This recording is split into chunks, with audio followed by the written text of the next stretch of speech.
بسم اللہ الرحمن الرحیم۔ نصیب اپنا اپنا، یہ سارے تقدیر کے کھیل ہیں۔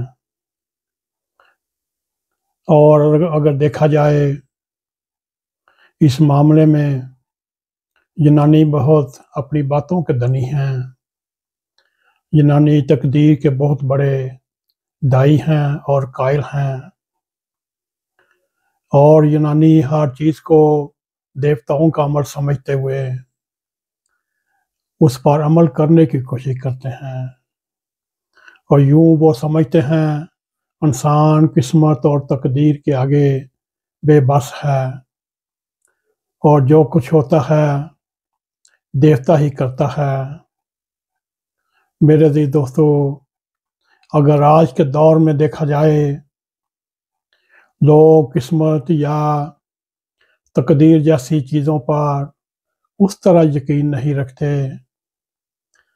جب سے یورپ اور خصوصی طور پر دنیا کی ترقی یافتہ ملک اپنی ایجادات کے بعد جو دنیا میں ذہنی انقلاب آئے، اس کی بدولت آج وہ نہ قسمت کے قائل ہیں نہ تقدیر کے قائل ہیں، وہ ایک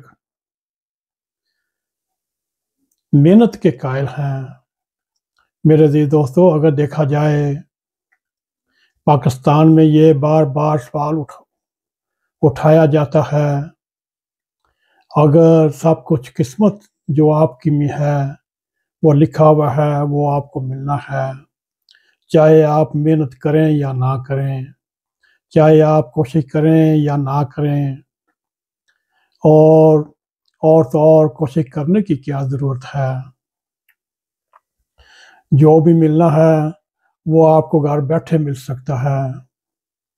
اور یوں جو لوگ گھر میں بیٹھ کر قسمت کے جلووں کا انتظار کرتے ہیں، قسمت کی معجزوں کا انتظار کرتے ہیں، وہ اگر دیکھا جائے خوش قسمت نہیں ہوتے بلکہ وہ بدقسمت پائے جاتے ہیں۔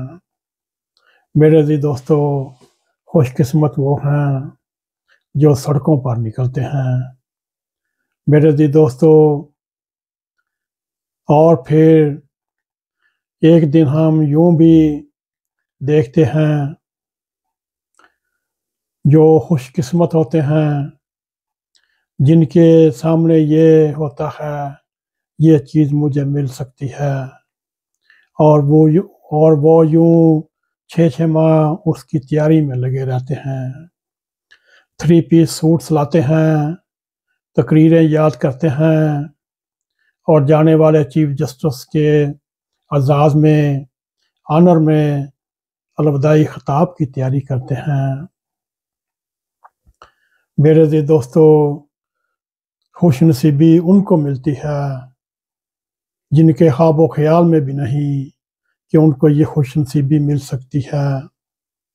اگر دیکھا جائے پاکستان کی سپریم کورٹ میں ان دنوں جو کچھ ہوا، وہ بھی اگر دیکھا جائے وہ بھی ایک تقدیر کا کھیل تھا، وہ بھی ایک قسمت کا کھیل تھا۔